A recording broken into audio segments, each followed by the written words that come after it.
Hello बच्चों, algebraic expression के lecture number 02 में आप लोगों का स्वागत है। लेक्चर नंबर 02 में हम डिस्कस करेंगे ग्राउंड लेवल के क्वेश्चन को।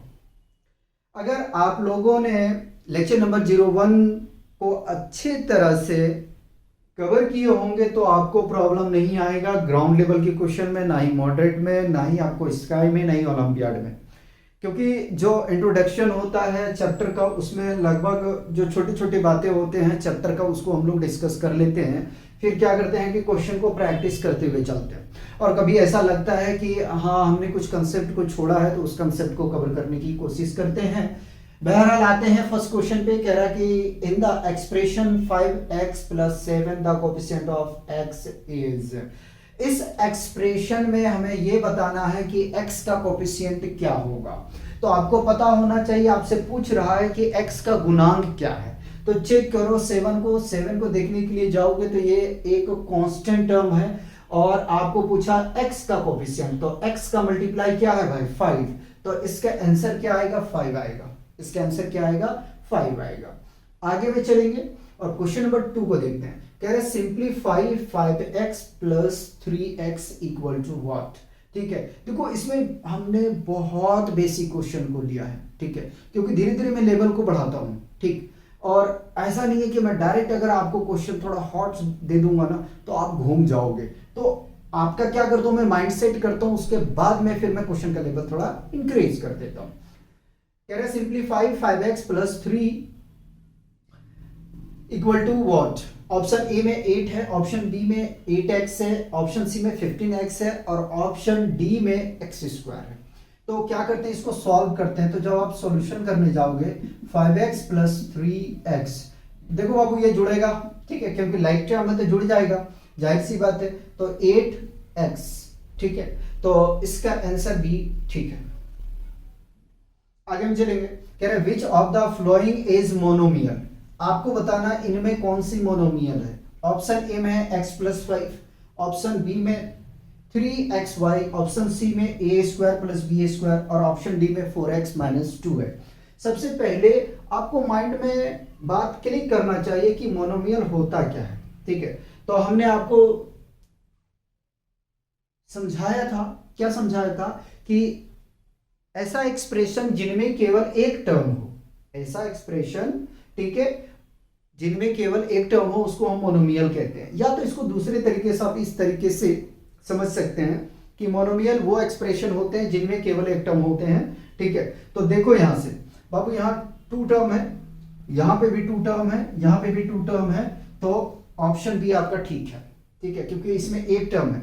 मैटर ये नहीं करता कि 3 के साथ में कितने वेरिएबल का प्रोडक्ट हुआ है, ठीक है, टर्म कितनी होनी चाहिए 1 होनी चाहिए। यानी प्लस के बाद में अगर कोई टर्म और ऐड हो जाता है, ठीक है, जैसे इसमें देखें तो इसमें 2 टर्म है, इसमें 2 टर्म है, इसमें 2 टर्म है, ठीक है, तो प्लस के साथ में या माइनस के साथ में और टर्म ऐड हो जाएगा, ठीक है, तो वो आपका मोनोमियल नहीं रहेगा, ठीक है। आगे में चलेंगे। कह रहा था number of terms in 3x² + 5x - 7 is. इसमें बताना है कि कितने नंबर ऑफ टर्म्स है, ठीक है। ऑप्शन ए में 1, ऑप्शन बी में 2, ऑप्शन सी में 3, ऑप्शन डी में 4 है। बताइए कितने टर्म है इसमें, जोड़ो।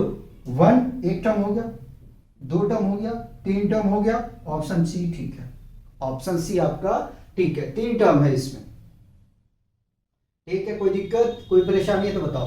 क्वेश्चन नंबर 5 में कह रहा like terms among the following are. बताना है भाई क्वेश्चन 5 में कि इनमें से कौन लाइक टर्म है। ऑप्शन ए में है आपके पास 3x and 3y, option B में 5a² एंड -2a², और सी में है x and x², option D में है 4ab एंड 4a, ठीक है। बताइए सबसे पहले क्या करोगे, चलो भैया लिख लिया मैंने, क्या 5a² एंड है +-2a² इज इक्वल टू, थोड़ा सा सॉल्व करने जाओगे तो 5a² और -2a²। इसको भैया अगर देखोगे लाइक टर्म पूछा है, सॉल्व करने के लिए नहीं पूछा है, याद रखिएगा। तो लाइक टर्म तो आपका यही होगा। हमें देखो सॉल्व करने की यहाँ जरूरत नहीं है, अगर हम कर भी दें तो कोई दिक्कत नहीं, वैल्यू निकल के आ जाएगा। तो इसका ज़रूरत यहाँ पे नहीं है मेरे हिसाब से, ठीक है, यहाँ पे इसकी ज़रूरत नहीं है। लाइक टर्म पूछा आपसे, ठीक है, कांस्टेंट यहाँ कुछ भी हो सकता है, देखो 5a² है और -2a² है, ठीक है, यहाँ पे भी a² है, यहाँ पे भी a², इसमें देखने जाओगे तो इसका पावर 1 और इसका पावर 2 है, यहाँ देखने जाओगे तो ये अलग अलग है, ठीक है, तो लाइक टर्म कहाँ हुआ, नहीं हुआ ना।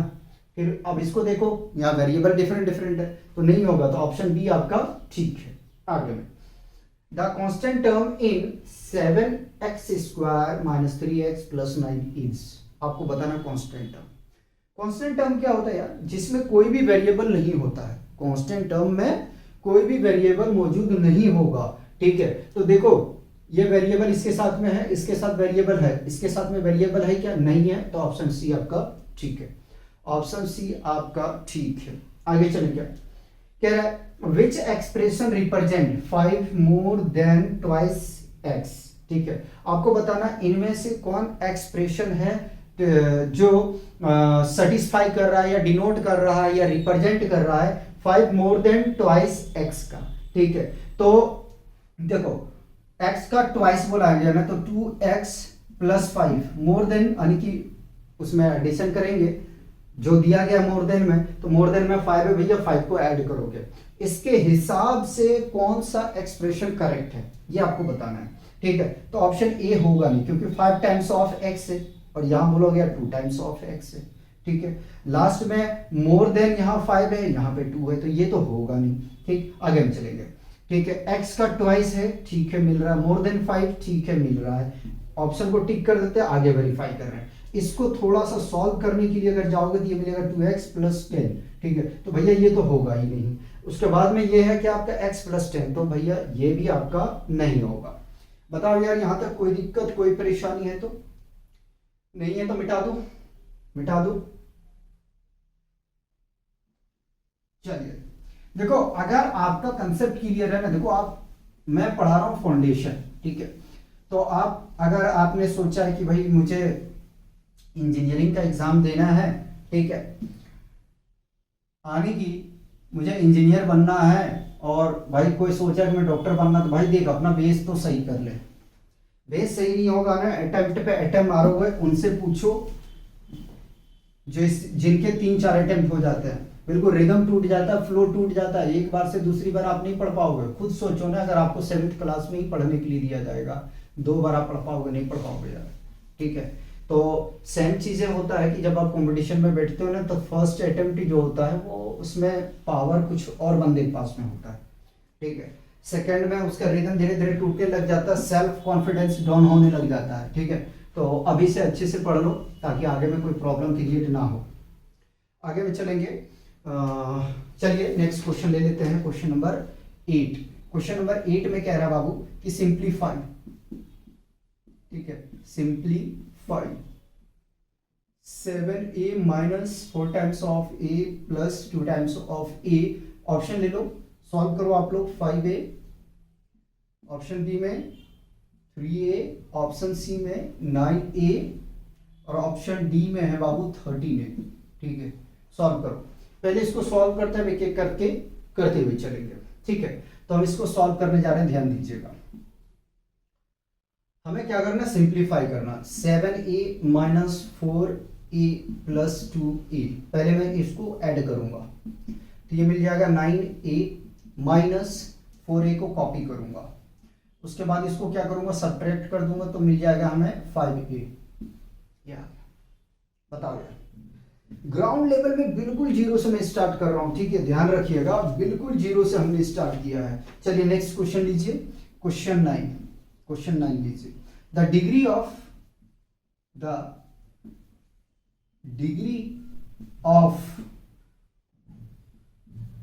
4x² + 2x² + x + 6 is. Option A में है बाबू 1, बी में 2, सी में 3 और डी में 4, ठीक है। चलिए इसको लगाइए, लगाइए। आपको क्या करना है, जो एक्सप्रेशन दिया गया उसका डिग्री बताना है। तो देखो कंफ्यूज मत हो, मेरे कहने से पहले क्वेश्चन को देखो, ठीक। क्या दिया हुआ, 4x² plus 2x² plus x plus 6 ये आपके पास में दिया गया है, right.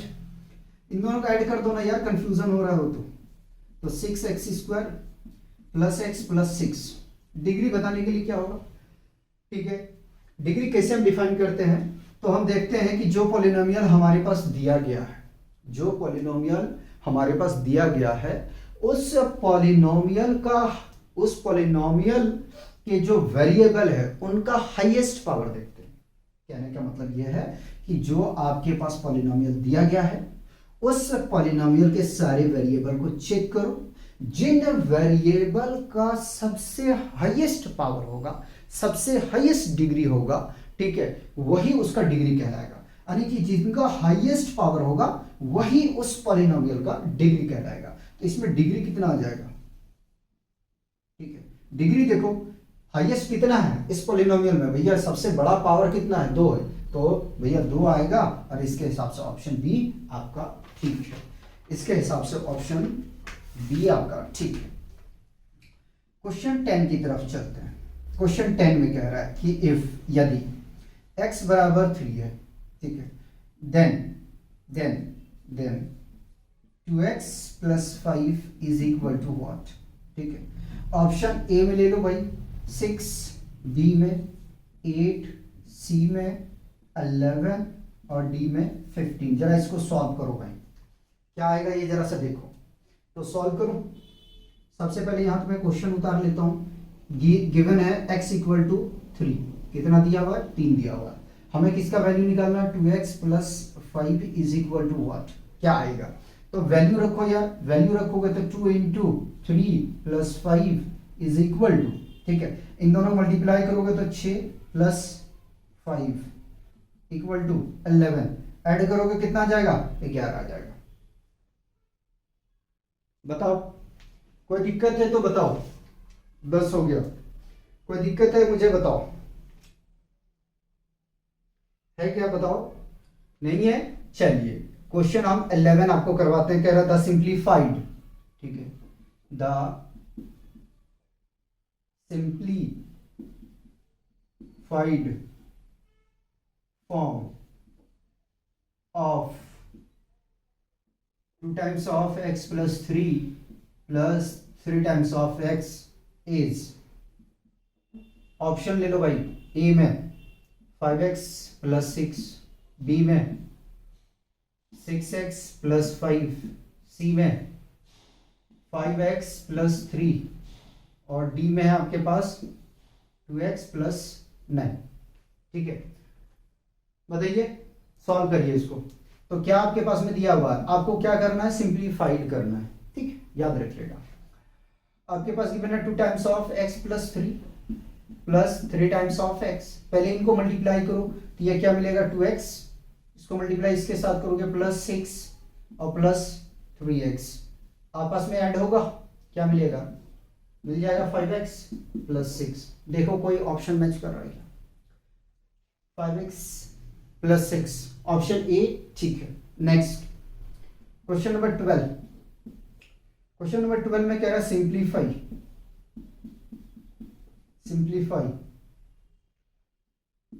10p minus 5p plus p, ठीक है।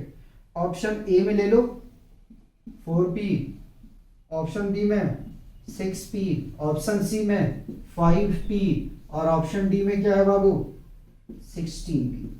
जरा सा सॉल्व करिए इसको।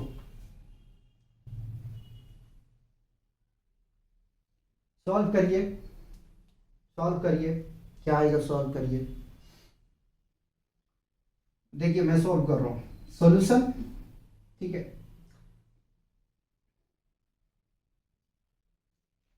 10p minus 5p plus p। पहले मैं क्या करता हूँ, मेरा जो आदत है ना कि जो भाई जो एक जैसा है, एक जैसा का मतलब है कि जो प्लस वाले हैं उसको पहले एक साथ में ले लो, ठीक है। तो 10 और 1 11, 11p माइनस 5 है, इसको मैं माइनस 5p इसको लिख लिया।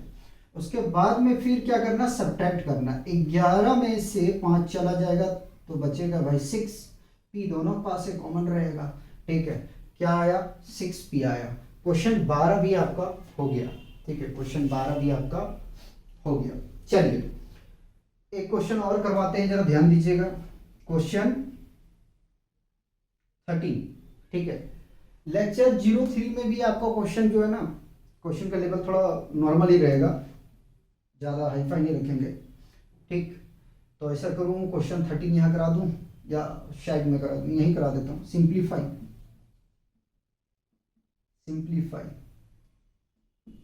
2a + 3b + 4b - b। Option A में ले लो बाबू 6a + 2b। ऑप्शन बी में ले लो, बी में 6a + 4b। सी में ले लो 2a -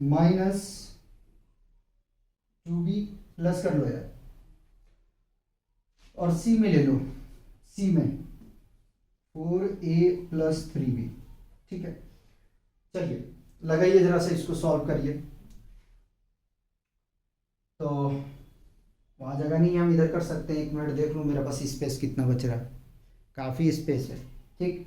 तो मैं इसको सॉल्व करने के लिए जा रहा हूँ, सॉल्व करने जा रहा हूँ, ठीक। ध्यान दीजिएगा।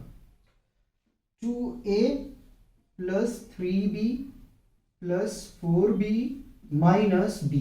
हम क्या करते हैं, इसको 2 को तो कॉपी कर लेते हैं, ठीक। 4 और 3 7।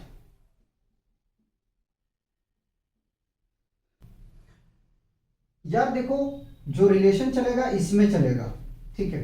तो 7 में से 1 चला जाएगा, क्या बचेगा? तो आप बोलोगे सर 2a को कॉपी करो + 6b बचेगा, ठीक है। कोई आंसर मैच कर रहा है क्या? कोई आंसर मैच कर रहा है क्या? बिल्कुल नहीं कर रहा है। इसमें एक ऑप्शन जो है ना आप चेंज कर लो, ठीक है। एक ऑप्शन चेंज कर लो 6b, ठीक है। 6b क्वेश्चन हो सकता है कि मुझे बनाने में थोड़ा सा ऑप्शन आगे पीछे हो गए होंगे, ठीक है। तो बहरहाल ऑप्शन आपका सी ठीक है, ऑप्शन सी आपका ठीक है, ठीक है बच्चों। तो आज हम लोग यहीं रोकते हैं, मिलते हैं नेक्स्ट लेक्चर में। तब तक आप लोग एंजॉय कीजिए, पढ़ते रहिए और अपना ध्यान रखिए।